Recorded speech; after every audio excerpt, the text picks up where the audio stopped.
Hello. Welcome to stateroom 14638 on the Star Princess. Yeah. And let's make summary about our Alaska trip.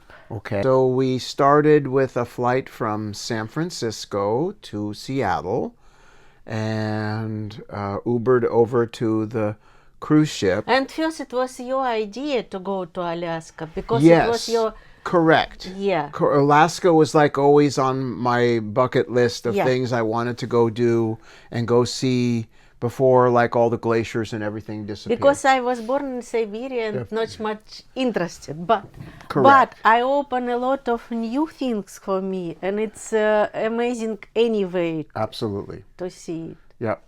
So getting on the ship was fun because there's 4,000 passengers all trying to get onto the ship at the same time. 4,500 passengers and 2,000 employees. Surprised me too. Correct. For 2.5 people, Yep. one employee. Yep.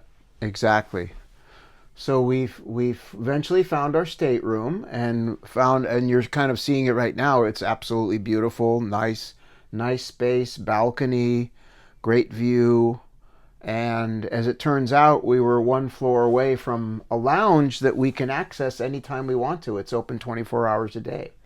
No, as I said, you can travel on any budget. It's Correct. yeah, Yeah. So you can have a room that has no windows, and you can go to a room that Yeah. has windows, a room that has balcony, Yeah.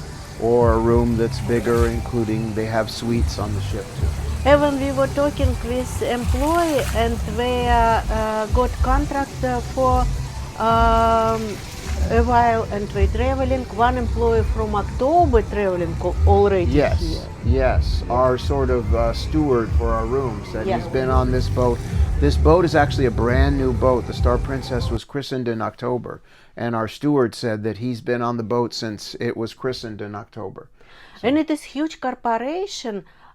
Ships, Princess or other ships, it's huge corporation. And even in the port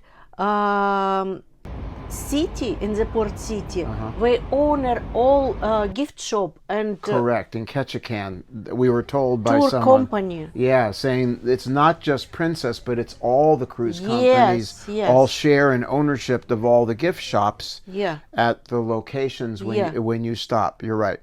And it's So we, after we departed Seattle, we spent 2 days at sea, yeah. and then we came to our first port, which was called Ketchikan.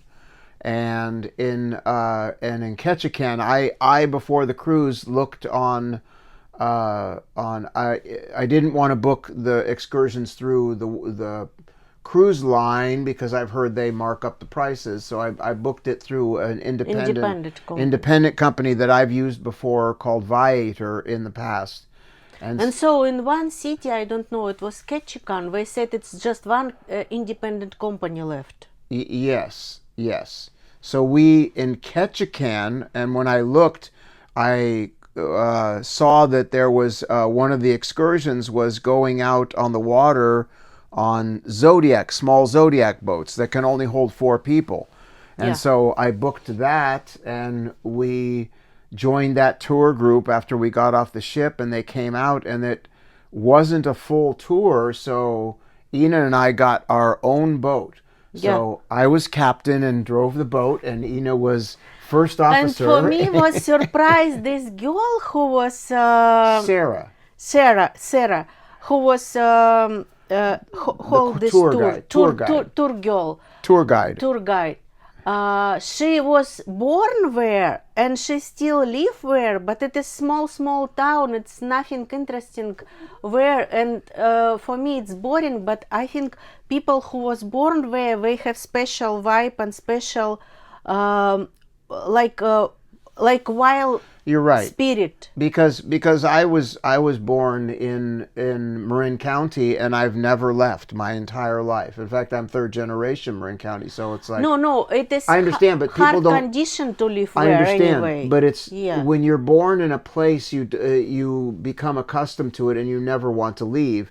And in fact, the girl Sarah said that she went and visited her town not long before our tour and said, at this time, there's no one that's actively living Yeah. in the town. So she just went by to go, sort of nostalgic, to go look at the town. So Yeah. it's funny, where she was born and raised, no one actually physical. So then we did the Zodiac tour, and which was so much fun. We were like 2 hours on the water, and we saw bald eagles, we saw harbor seals, we saw dolphins. We saw, oh, actually, once when we were, because we would drive for a while in the water, then we would stop and Sarah would have a talk to us about a certain area. And while we were sitting all in our boats, we noticed there was some splashing near our boat. And she said, oh, those are Salmon. salmon fry. Yeah. There's very small little salmon fish that aren't quite ready to go out into the ocean, but are staying close in the rivers and things. So it was very cool that these little, maybe 6-inch long, little tiny salmon were all probably getting ready to go out into the ocean. So that was very cool to see too. So Yeah. So then we finished our tour and went back and got back on the boat. One thing I wanted to say is the food on the boat is incredible. Yes. There's so much of it. They have all sorts of, they must have dozens of different restaurants. It's better to book it in the first day because Yes. the best restaurant booked already when Yes. it's over full. We were lucky that as soon as we got on the boat, we talked to a concierge and they booked all our, what they call specialty restaurants Yeah. for us. So we had some very nice dinners on our cruise, including a couple of nights to this Japanese teppanyaki restaurant where they do like the whole show on the grill. Yeah. And a seafood restaurant that was also very good too. Yep. So then we got back on the boat. Then we spent one night at sea, and the next day we arrived in Juneau, Alaska. Yeah. And Juneau, Alaska is It's the capital. It is the capital of Alaska. So, and unfortunately, our first day we had like 60-degree weather and sunny, and it was beautiful. And we arrived in Juneau, and it was freezing and rainy and windy. So, and it happens that in Juneau we went out to go whale watching. So it wasn't much fun in terms of the weather. Yeah. I mean, literally, we dressed up in like 3 layers of clothing and gloves and hats, and we were still very cold. Yeah. And Guide guys was again young Correct. generation, and they live where, and it is independent company. Yes. The Juneau whale watching, they have their own boats and their own little company and Yeah. the buses to drive you back and forth, because the place where they leave for the whale watching is about 20-25 minutes away from where the boats all dock in Juneau. And when we when we driving in the bus, it was along the road. Yes. Huge yellow flowers. It's called like sun cabbage. Correct. On Alaska, and it's like first sign of spring. Yes. So that's, everybody was talking about that. This is sort of the transition time in Alaska where the weather's starting to get a little warmer. It can still rain at any time, and some of the lakes are still frozen, but it's transition. They said in a few more weeks everything will be all thawed out and it'll be warmer. So, yeah. So, and on the way we saw a couple glacier. Yes, when we were, Yeah. well, that was on our way to Juneau. We went through a place called Endicott Arm, and an arm is basically like a fjord that you drive through. It's very deep. It's fairly narrow, but it's very deep. And at Endicott Arm, at the end of it, is a glacier called Dawes Glacier.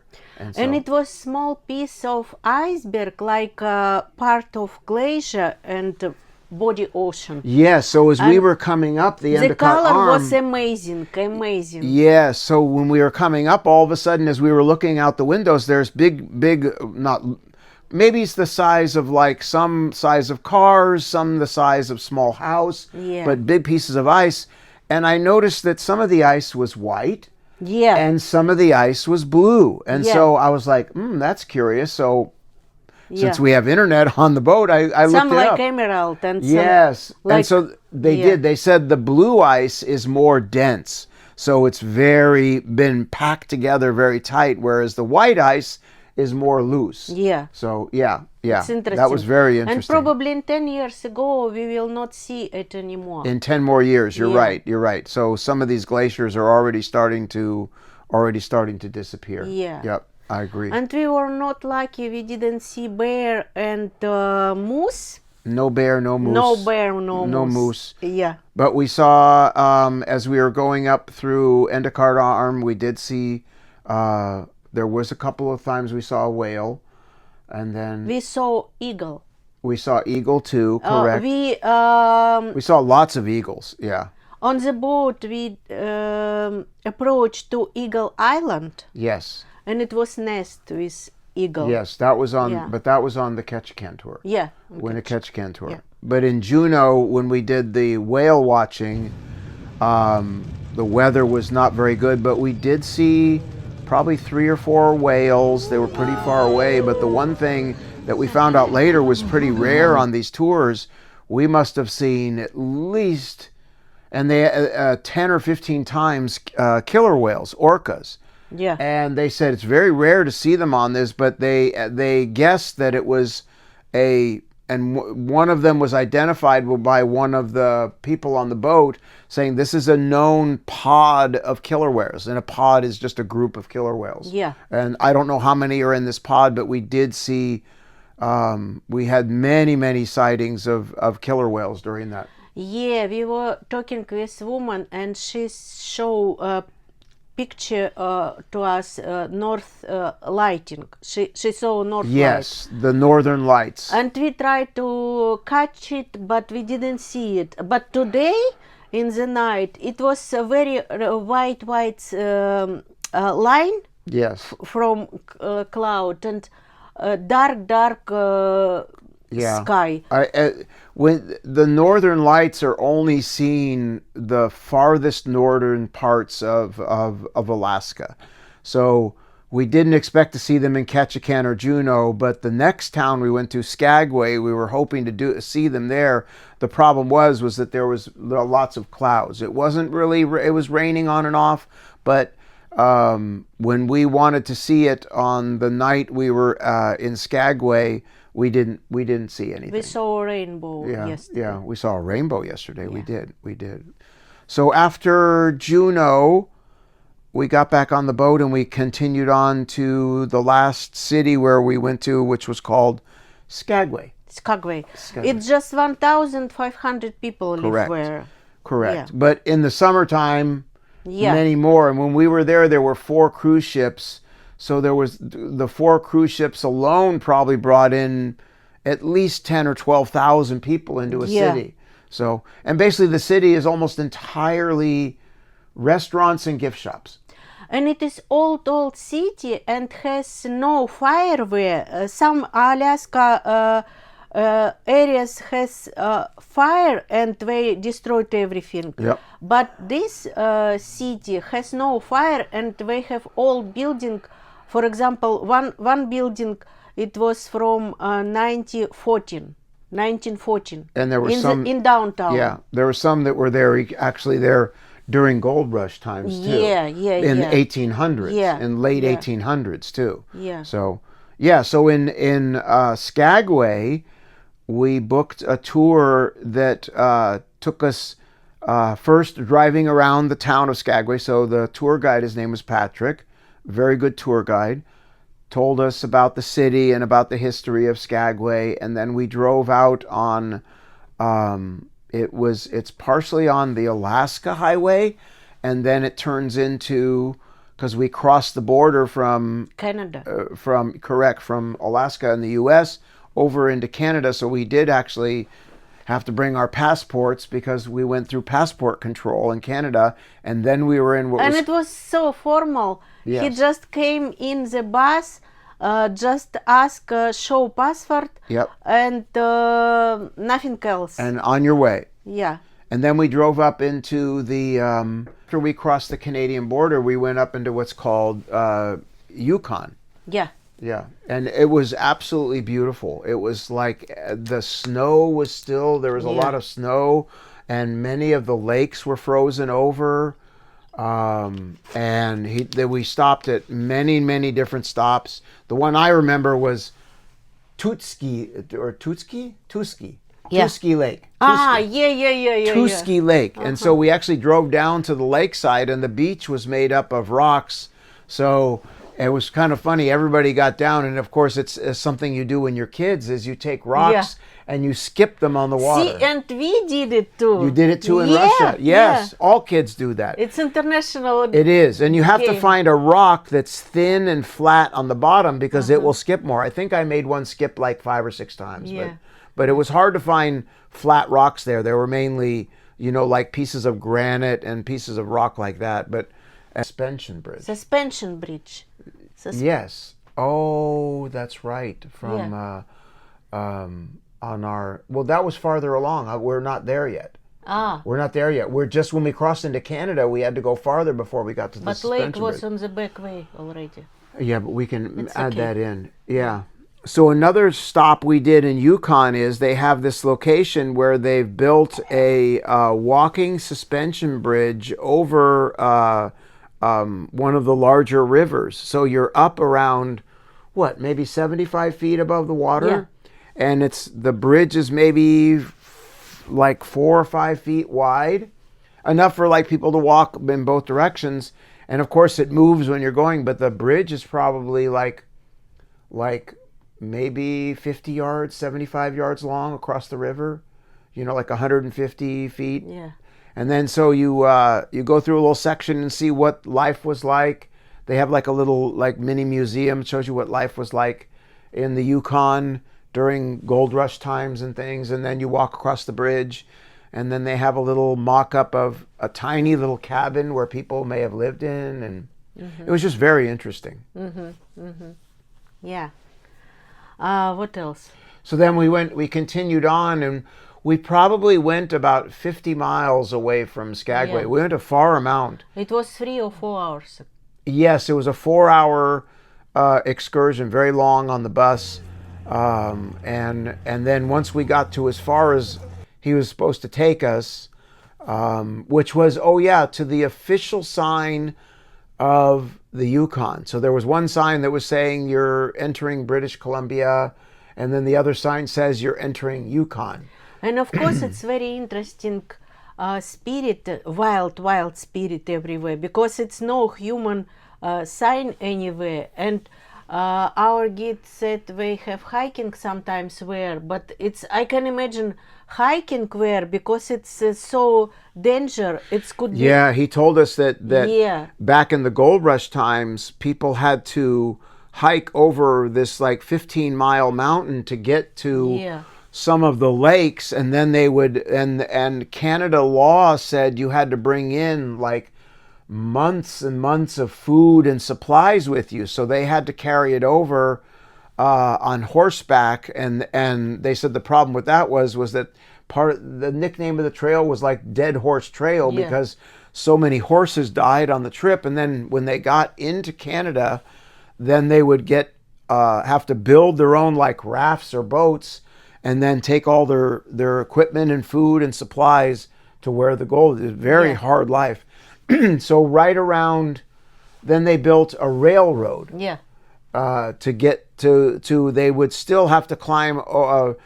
Built a railroad so that they could go from Skagway up and over to where they could get to the lakes, and then they would take boats across the lake. So which one you will never forget from Alaska? The Ketchikan is my favorite because I haven't driven a boat in a long time, and I got to drive the boat for the Zodiac for like 2 hours. It was so much fun for me, Oh, for me it was last Skagway, because it's so.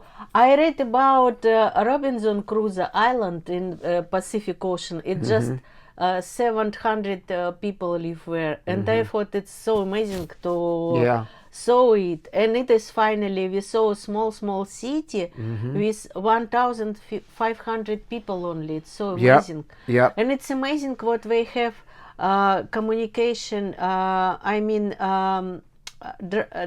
Road to Canada. It's so interesting too. I never been Yeah, in Canada. so that there's really only one road. And I that- understand yeah. it's not like Canada, like it's not a city, it's not megapolis, but it's anyway it's interesting. When we were in Skagway, it kind of shows you that you're getting out into open wilderness. You know, I commented a couple times to Ina that as we were like sailing along and there were huge mountains and stuff, and I said, there's probably places on these mountains that no human person has ever stood on. Yeah. So, you know, when you go to Alaska, it's still wild wilderness, and I'm sure there's tons of places no human has ever set foot on. So it's wonderful seeing, you know, the sort of wild Alaska. And plus, along the trip and along the all our excursion on the boat, a lot of activity every day, everywhere, special invitation or events or public events or culinary events or Yeah. a lot of activity for all different tastes. Yes, we saw one show that was I don't know if they were husband and wife or girlfriend and boyfriend or what they were, but they were Russian and they were doing sort of Cirque du Soleil style. Yeah. It was a Cirque du two Soleil. artists and we announced them like Russian artists. Yeah. It was so touchable because now because politician situation everybody don't want to speak about it, but we so touching. We said Russian artist and they did so amazing performance. And I very think physical. yeah, very Yes, very both the man and the yeah. woman were extremely strong, and they were doing all sorts of things where she was actually holding him up, and he was very big man, and she was very strong girl. Yeah. It was a wonderful show. 45 minutes, pretty much Yeah. nonstop of activity. And all audience afterward Standing ovation. standing and Cheering and clapping. Yeah. It was Yes. amazing. Yes. And that's why we are now on the way to Victoria. It is Correct. Canada, mostly mostly Canadian city. English influence city, like because it's architecture, blah blah blah. Well, you do know that west coast of Canada is mostly English-speaking Yeah. people, but when you go to east coast of Canada, like Montreal, it's more like French-speaking there. But Canada has two languages, English and French. They do Yeah. every one of their signs, everything they do is in English and in French. Yeah. So And so, what's next on the backlist? So we are on the process of sailing to Victoria. We'll be there tonight. Very quick stop. All these cruises that go to Alaska are required to stop in one Canadian city, and they usually either stop in Victoria or Vancouver. We're stopping in Victoria. And then quick overnight, because we're literally only a few hours away from after that, go back to Seattle. And then we're going to stay 3 days in Seattle to go visit Seattle and tour Seattle and go see things like Space Needle and Chihuly Gardens and do a harbor boat tour and just kind of enjoy the city because neither of us has been to Seattle either. I've flown in and out of Seattle but never visited the city. So Yeah. it's a beautiful city too. Okay. All right. We recorded all our memory. Yes. God sorry. Have a wonderful day. Okay.